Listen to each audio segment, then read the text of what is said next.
Here's Jason Martinez, Brian Smith, and Chris Terrian. That's right. We've got matinee hockey 2 times this weekend. Today it's the Colorado Avalanche. Tomorrow the Ottawa Senators. It is Jason Martinez, Chris Terrian, Brian Smith as we get you ready for this game today. Flyers riding a 5-game winning streak. And Bundy, where I want to start is here. It's the last game of the road trip for the Colorado Avalanche. It's a 5-game trip. They lost their last one to the Boston Bruins 5-2. Yeah. And they don't play again until Wednesday. Take me inside the player's head after you've been gone for over a week out of time zone, and it's the last game of a trip. Is there some let off there? Like, enough already. Let's get home. I want to see my cat. I wish they would have smoked Boston the other night. That would have made things probably feel a little bit better. The problem with Colorado is this. They won a Stanley Cup maybe some 18, 19, 20 months ago or whatever it was. They had an interesting start to the year. This year it was kind of up and down. Then they found their groove. They don't lose 2 in a row very often. And as I give them the mantle, I know they didn't win the Cup last year. It was Vegas. But they still have that kind of caliber team that can repeat if they wanted. So I'm looking today as a former player, put myself in that spot saying this is a really important game for the Colorado Avalanche. They got smoked in Boston. They're heading back. They got some time off. This would be a game that they should pour it all in. I'm just looking at it from the side of two. Yep.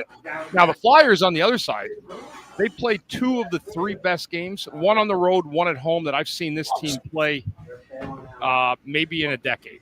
And I'm probably dead serious. It might be a decade since I've seen the Flyers play that well on the road and then 2 games later play that well at home. It's the best home game I've seen them play literally in 10 years, I bet. That being said, this is going to be a tricky spot here today. The Flyers, human nature kicks in. You can feel real good about your game when you beat a team like you handily as you did with Dallas the other night. I'm telling the Flyers, if I were the coach, and I'm sure this message will go through, be ready for this game today. Just don't think that, putting your 6 out there and thinking it's going to be Dallas again is going to be how it goes. Colorado will be prepared to pour it all in for 60 minutes, coming off the heels of a really bad loss against a marking point game for them the other night. That could be a Stanley Cup Finals matchup, and they laid an egg. I don't expect them to do that here today against a Philadelphia team that should never be overlooked.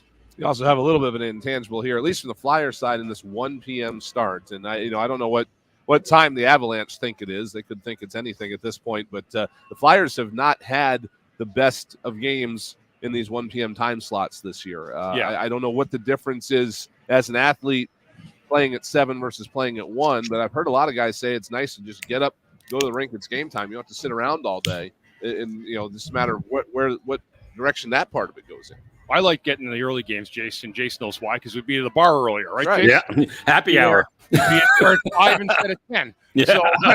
So we always wanted to make sure we were prepared for that by having an afternoon win.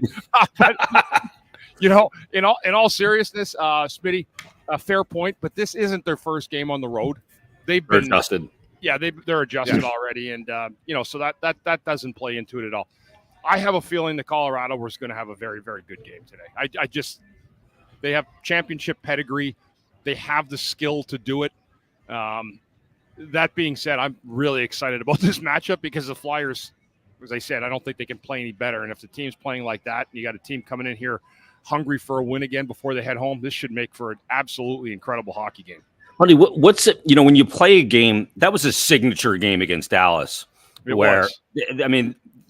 Every detail, every element of the game, they were excellent in the hockey game and dominated the game. Repeating that is very difficult. And then you couple that with trying to repeat it against a team where you have to be very detailed. You have to mind every gap because of the speed of a McKinnon, the power of a Rantanen, and the dynamic play of a Cale Makar. How hard is that to do after you just did it and trying to repeat it again against an elite team in the league like Colorado? Well, the one thing the Flyers don't have is that Colorado skill set. They don't. I mean, they've had guys take a step this year, but they don't have a McKinnon type of player. No. They have Rantanen type guys, but Rantanen fits that gel so well with the chemistry with McKinnon. I mean, this team's a wagon, and when they get rolling, they're really good because of that high end skill. But the good thing with the Flyers is that they play a team game right now, and they seem to have adapted that and bought into that frame of mind, understanding that we don't have a Connor McDavid or a Nathan McKinnon, but we're going to do it by committee. And that's why it's been, I mean, look at the Flyers numbers. I mean, there's nobody really wowing you like out of your seat with a, point and a half a game on the season like you see some of those high-end players do. They're doing this by committee.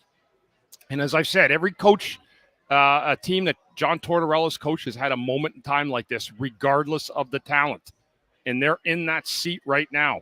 You can do special things with a moment like this, but you usually get a one-time option on it. You don't get an automatic repeat.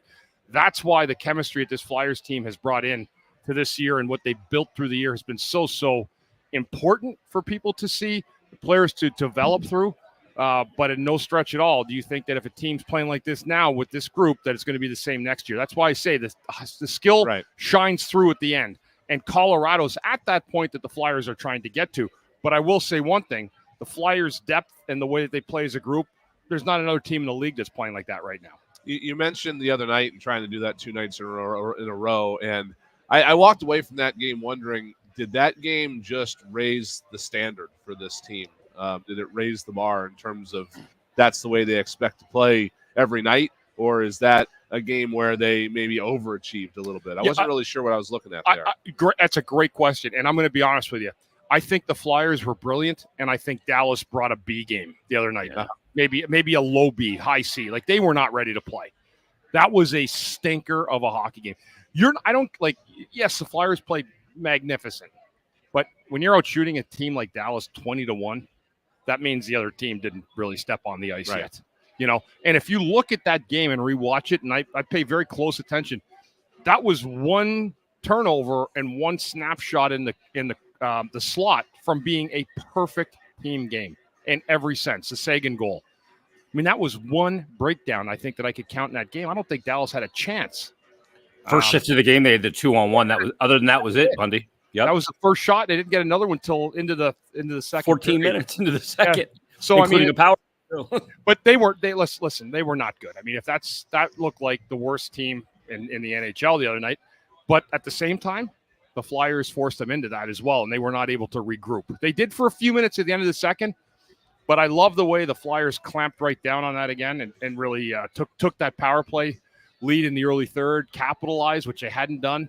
Special teams was big, and then they're able to motor the rest of the way through that third period. It was an impressive win. But I do agree with you, and I think you're asking me, that was not Dallas's A+ game. Sure. It wasn't. It's combo platter. It is. Yeah, you don't get dominated like that if you're a real high-end team and ready to play. That's what I'm thinking with Colorado today, is that they got smacked the other night against Boston. And so they're going to have that wake-up call. As you said, going home, Jace, I didn't look ahead at their future schedule. Just stay in the moment. But this one today, there's some of them where you're like, oh, you know what? They're 4-0-1 on the 5-game trip. This is the last game. That may not be a good spot for a team like that, right? Like, oh, let's just get out of here, boys. Let's go do our best. But this one, I think there's more of a concise effort as they got a little bit of time off and they're heading back out to Colorado. Bundy, playing Colorado is similar in nature to playing Edmonton, and a dynamic player like McDavid. But Colorado with McKinnon and then McCarr, who can just join the rush and finish. So this is a game where the players got to be really aware, always moving their feet and being in the right position. How do you approach it with a McKinnon who can just beat you with power, beat you with speed? How do you defend a player like that who's just got the full arsenal? So with McKinnon, what you have to do with a guy like this is you have to take away time and space with the puck. So one thing he loves to do, unlike a lot of other players, so you see at McDavid, like he goes around the perimeter with that speed so much, and he likes to try to do it. McKinnon will actually try to play with the puck into the traffic. Like he'll cut into the blue line and he'll go right to the middle of the ice with the puck. And that is a brutal feeling. Like, it's a smart play by him. That, I don't know why enough forwards, I don't tell them that because it goes around the league, but I tell Johnny Leclerc that all the time. Like, tell your forwards, drive on defensemen. It's the worst thing ever. When you get a guy that challenges those defensemen with the puck, that's called aggressiveness with the puck, competitiveness when you have control of the puck. And I don't think there's a player in the NHL that does it better than Nathan McKinnon. This guy, when he decides he's going to turn it on, you got to watch out. You got to be ready for him. But the key to him is keeping him in front of you. And you have to, that logo, what I used to do with a guy like that, like Yager, I would stare at the logo before the game for 5 minutes. I would just look at it, just the whole logo.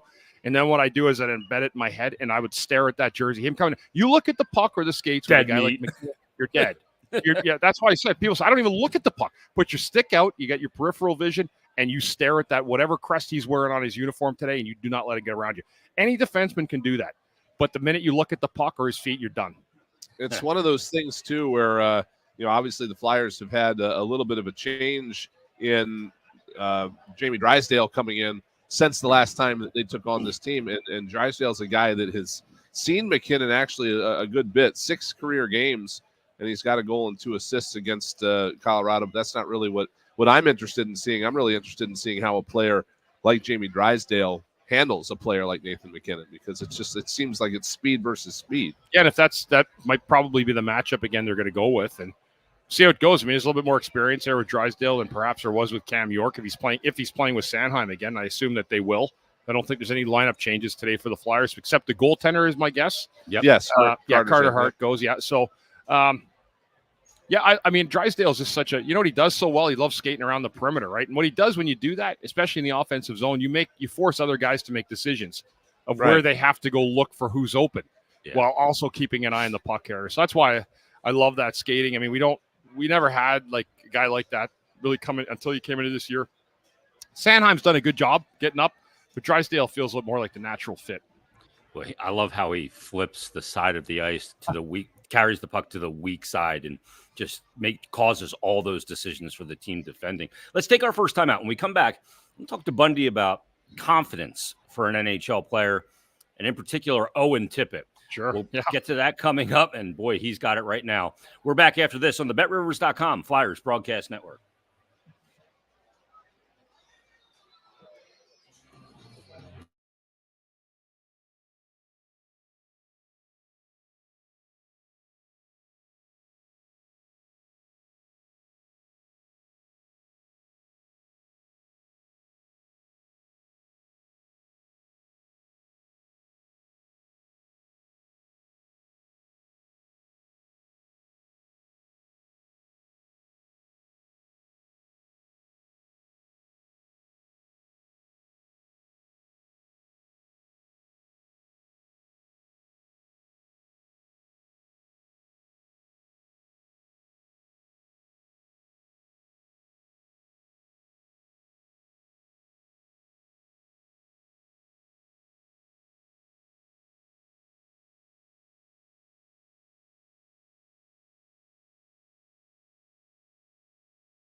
Back live as the Philadelphia Flyers get set to take on the Colorado Avalanche. They played earlier this season.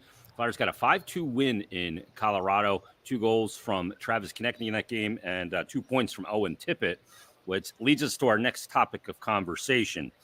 Bundy, I saw in Jordan Hall's piece that Cam York was describing how to defend a play like that from Tippett, and he said, as a defenseman, it's an unguardable play. He said, I feel bad for the guy because you can't defend it. It's impossible.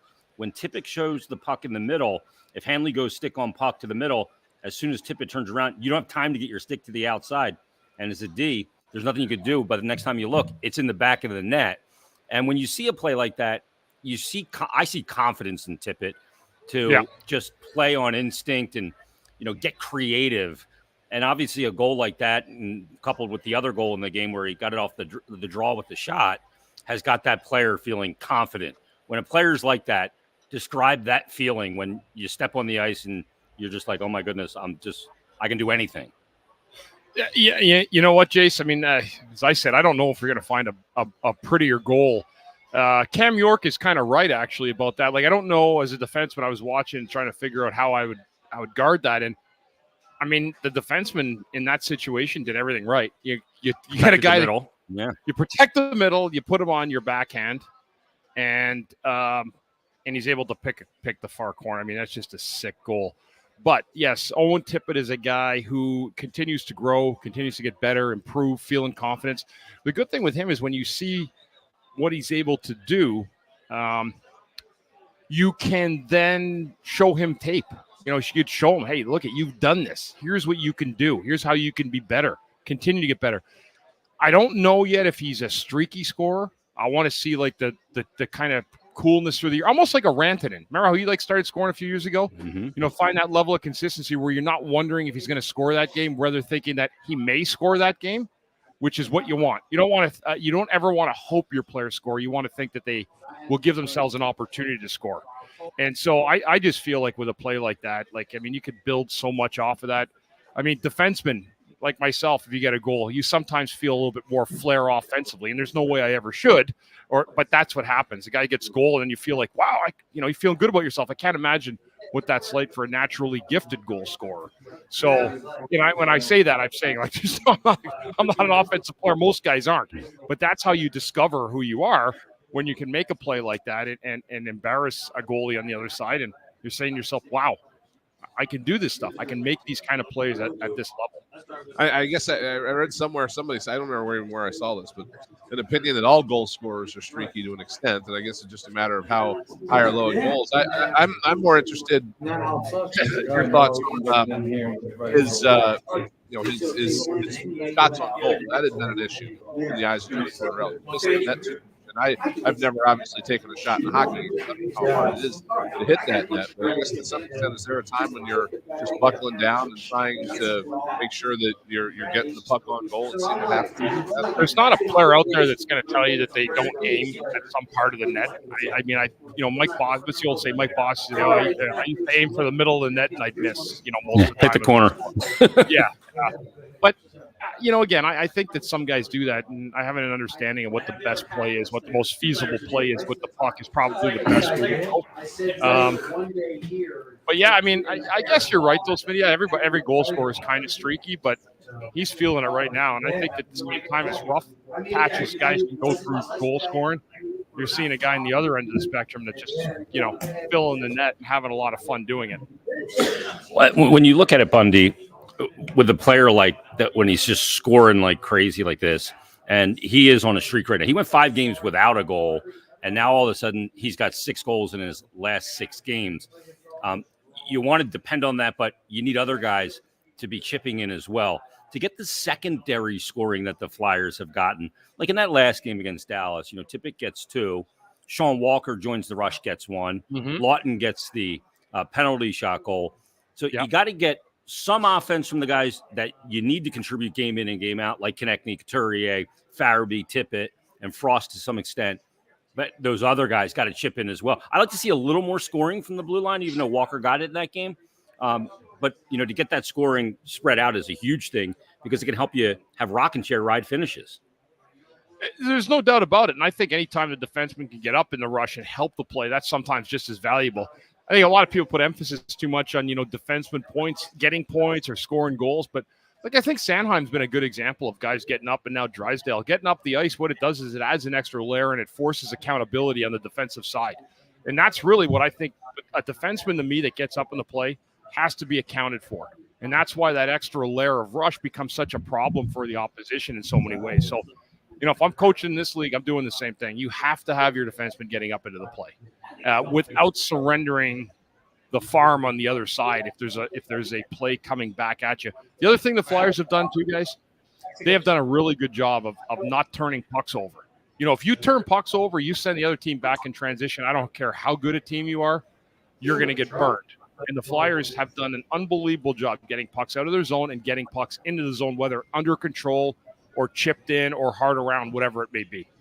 It's interesting that you mentioned that specifically because I think that's one of the tenets of what the coaching staff has tried to instill in this team over the last couple of seasons. And I don't recall personally me seeing an approach like this where the defensive play has been just so stressed and that's been kind of what's fueled the success. I honestly don't look at other teams a ton, but I got to wonder if like that Columbus team that beat Tampa in the first round after a 60-win season. If that was built like this, have you ever seen any other teams that are it's hell bent on playing defensively as this one is?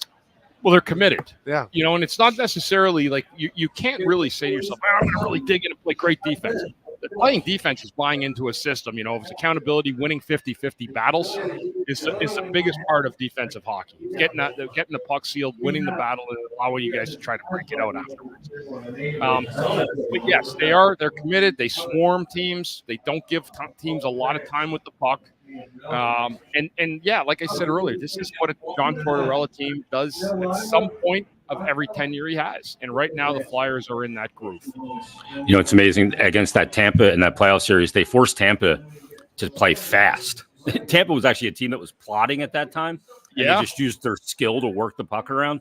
And the neutral zone play in that sweep that Columbus had, they forced Tampa to play a game that nobody else forced them to play that year.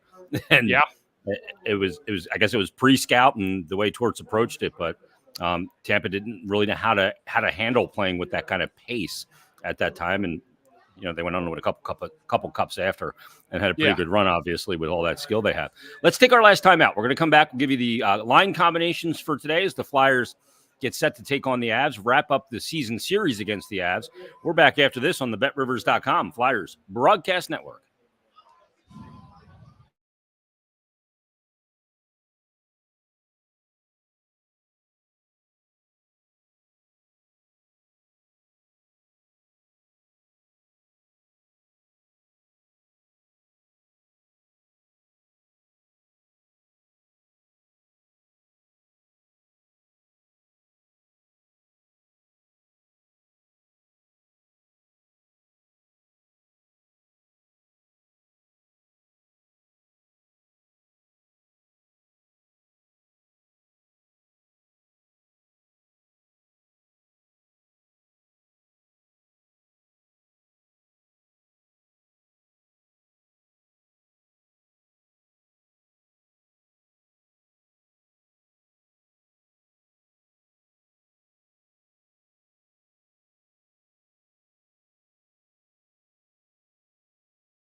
You can follow me in the corner and stuff. Has hundreds of skyscrapers that can be pinned to ground. Don't mop hard, mop smart. This is the Fanatic Flyers pregame show. Mike's hot. 97.5 The Fanatic. Coming up top of the hour is the Flyers and the Colorado Avalanche. Dual matinee hockey here at Wells Fargo this weekend. Flyers Avs today, Flyers Senators tomorrow. Bundy, in this game tonight, matchups. You have the last change. You have that line of McKinnon, Rantanen, and Jonathan Drouin on the top line. Do you want to get the Couturier, Konechny, Tippett line out there against them, or do you want to open them up for more offense in this game? Because Colorado is a team that will give up goals. They allow over 3 a game. Goaltending's been an issue. Team save percentage of .895. How do you attack it from that standpoint? That's an interesting one because of the center ice speed for me. We'll see what Torts does with that, but there's a clear mismatch in the speed between Coots and McKinnon. Now, Coots' positioning is outstanding, but I'm not sure. That's a good question. I hadn't really chewed on that one coming in today, Jace. But you know what? After you say it, I think it's probably makes the most logical sense. I don't know what else you're going to do there unless you put Cates on him. But I don't know that that's maybe the right spot for him today. Yeah, I think you just roll with what you did last game, and if you went against Dallas's top line with that line, then you stay in that groove. The difference today is you're not going to see like Dallas had some. They have some very gifted players. They didn't look like it the other night at all. But that being said, McKinnon's a different kind of speed for me, and Drouin when he gets speed. I mean, I wouldn't be too worried about Drouin, but it's McKinnon is a straw that stirs the drink, and they have to be able to knock down some of that speed, and that will have to happen in their defensive zone to kind of lock him up through the middle. The one thing the Flyers have been able to do this year, Monday, is they've gone up against these top teams And then, when they've lost, they've come back and won the second one. And obviously, the reverse situation. They won in Colorado. They were able to take care of them there. I'm wondering if after you see a Flyers team a second time the way they've been playing this year, can you adjust to deal with what they're doing? Because it just seems to me like what the Flyers are doing this year is kind of hard to adjust your game to take advantage of weaknesses or something like that. I'm sure there is a way, but I don't know if that's something that Colorado will look at. It's like, okay, this is what we dealt with last time. We're going to go and get about it a different way this time. The way the Flyers are playing right now, and I can't go back 10 games, Brian, but the way they're playing right now, they're a wagon rolling, right? And they're going to be tough to get off their schneid. I think Colorado's going to be ready to play today. But the one thing that the Flyers have done well is defensive performance, getting the pucks out of the zone and taking time and space away. They give up an odd man rush here and there, but I think it's also because of the aggressiveness of their defensemen getting it. And I think that they're willing to live with a little bit of that because it's worked out far better with them trying to get chances offensively than the ones they've given up on the other side. So this is going to be an interesting game today. It really is. There's a lot of intriguing matchups that I'm looking forward to seeing and to see what Torts' view of this is in comparison to what I'm watching on the ice. Obviously, he's done a great job, but it was a good question you asked about the McKinnon matchup tonight, and I think that's why I'm going to be looking intriguingly at the beginning of this game to see what exactly is going to happen. It's a good question, fair one too. Yeah, here's the line combinations. Couturier, Tippett, and Konechny, Lawton, Forster, and Hathaway, Frost, Farabee, and Atkinson, and then Cates and Paling as the two, fourth line forwards because they're going 11 and 7 again. Sanheim and Drysdale, Sealer and Walker, no shock with any of that. York, Zamula splitting on that left side on the third pair with Rasmus Ristolainen. And as we mentioned before, it's Carter Hart in net versus Alexander Georgiev. You can probably score against this team in Colorado because they have not been good defensively. Their goaltending has not held true to form this year. They'll be looking for probably goaltending at the deadline. But you don't want to get into a track meet, Bundy, because that doesn't suit the Flyers. They've played a lot of tight games, and that's going to have to be the order of business. Yeah, I mean, and Colorado, I tell you what their team is like. They won a Stanley Cup with a goalie 2 seasons ago, and I can't even remember his name. Antti Raanta. No. Was it Raanta for Colorado? Raanta. He went to Washington. Grubauer? I'm trying to think. From Washington. No, he was a Canadian or American.